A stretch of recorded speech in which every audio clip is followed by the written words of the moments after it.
Pensamiento científico.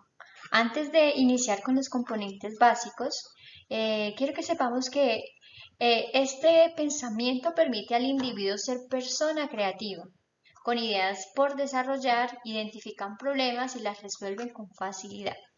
Ahora vamos a ver tres componentes que yo he elegido del material que nos han facilitado.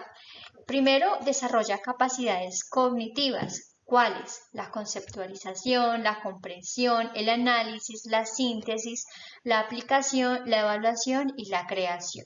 Entonces, vemos el orden, ¿no? Primero, la persona organiza sus ideas, sabe y ya mantiene una estructura acerca de sus habilidades, como la indagación, la observación, la identificación, y empieza a organizar. Luego viene la comprensión, que de acuerdo a lo que la persona sabe, es capaz de esclarecerse, se interpreta o se cuestiona lo conceptualizado. Ahora viene el análisis. El análisis es la capacidad que tiene la persona para separar las partes de un todo y así llegar a reconocer cada elemento en su forma y funcionamiento. En pocas palabras, empieza a desglosarlo. En la síntesis ya no lo desglosa, sino que lo une, lo construye, empieza a hacer un pequeño resumen de lo que sabe o de lo que ha, la conceptualización de lo que ha indagado y empieza a hacer un pequeño resumen. En la aplicación, cuando el individuo selecciona, transfiere y utiliza datos obtenidos a partir de los procesos, anteriores de tal manera que solucione la inquietud al problema identificado. Entonces, en otras palabras, es hacer uso del conocimiento. Luego viene la evaluación, en donde generalmente se hace una crítica, se evalúa, se forma y allí en la persona o el individuo hace una como una pequeña compromiso, ¿no? De lo que hizo bien o de lo que le falta por indagar o de lo que aún está como a medias.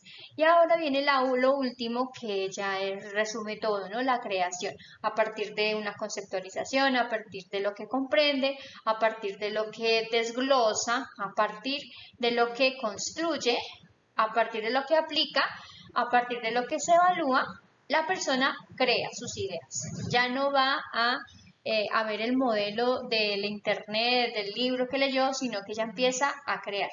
Luego el segundo componente, cuenta con habilidades básicas. Lo que un niño desde que nace empieza a desarrollar, eso es con lo que cuenta. Entonces, cuenta con crear.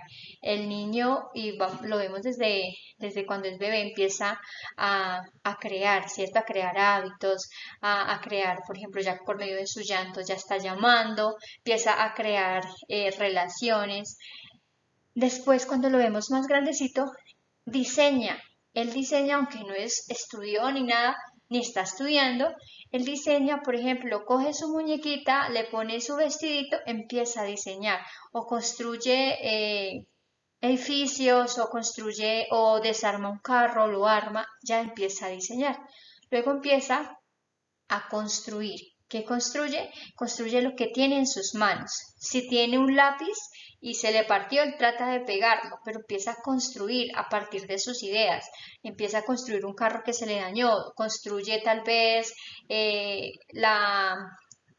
jarrón que le rompió la mamá. Trata de construir porque ya tiene una idea. Y lo último es la interpretación. Y ya él interpreta que eso es una vasija, que eso es una muñeca vestida, que ya empieza a interpretar. Entonces, el pensamiento científico cuenta con lo más básico. Luego viene el último, que es capaz de pensar y razonar. Enseñar a los niños a pensar, ahí viene nuestro papel, el papel de los papás también, a pensar, a hacer debates, que ellos opinen sobre algún tema, que pregunten siempre, que cuando se les muestre algún videíto o alguna explicación, que ellos saquen sus propias conclusiones, que nosotros no seamos los que impongamos nuestras ideas, sino que a partir de ese desarrollo del pensamiento, el estudiante empiece a indagar, empiece a hacer sus conclusiones. Y empiece a ver puntos de vista, argumentos y teorías, y una vez que los entiendan, ellos verán lo más relevante, lo que a ellos les parece está bien, y sacarán sus propias conclusiones. Entonces, respecto a la primera pregunta, pienso que estos tres que están en amarillo es como los componentes más básicos y del pensamiento científico. Es lo que desarrolla las capacidades, ¿cierto? Entonces ya, pues no voy a repetir, pues ya lo están observando. Vamos con la segunda pregunta, que era cuáles son los obstáculos que yo considero para que en los colegios desarrollen el pensamiento científico. Aquí vemos una imagen, los niños jugando, pues haciendo experimentos, y pienso que los colegios estamos perdiendo, y digo estamos porque me incluyo, estamos perdiendo ese objetivo. A veces nos centralizamos simplemente en darle al estudiante una hoja para que él escriba, yo califico y tenga la nota. Ahí que desarrollo científico, la teoría nada más, pero ya no desarrolla su parte motriz, su parte visual, su parte del olfato, nada. Entonces ya ahí no hay un desarrollo, sino más intelectual. Otro obstáculo que veo, pues, es el desinterés tanto de los niños, primero que todo. El niño, cuando no está acostumbrado a que en su colegio haga cosas, el niño no lo va a hacer.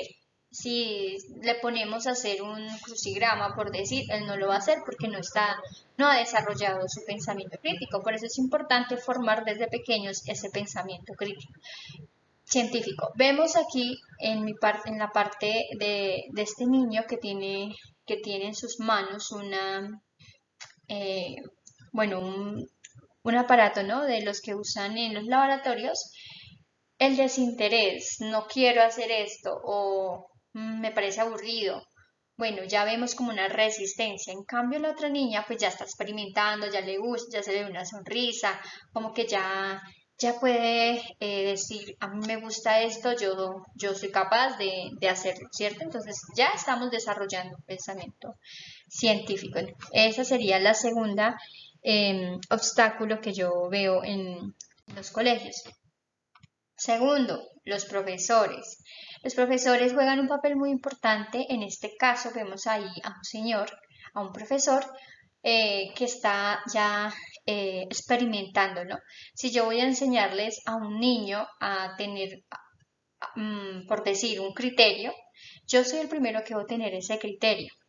Entonces pienso que el papel del educador es muy importante en ese niño, en ese aprendizaje, ya que nosotros somos los primeros que debemos empezar a desarrollar nuestro pensamiento, no a conformarnos a llevar nomás una diapositiva y que ellos escriban. Eso es muy nulo, más que todo en el desarrollo del niño. Ya empieza el niño a coger pereza, que otra vez a escribir, entonces ya como que le va cogiendo pereza a las cosas.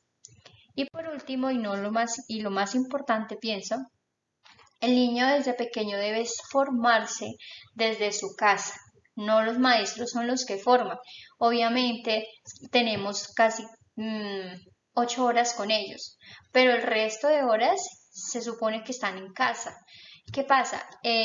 La situación familiar en muchas ocasiones los niños no permanecen con papás, entonces el papá no le forma esa capacidad del niño de pensar, sino que el niño llega, prende el televisor, el videojuego, su celular y hasta ahí llegó. Cuando están pequeñitos es importante que los papás sepan que el niño tiene que ir construyendo, tiene que ir creando su capacidad y así vamos formando ese desarrollo.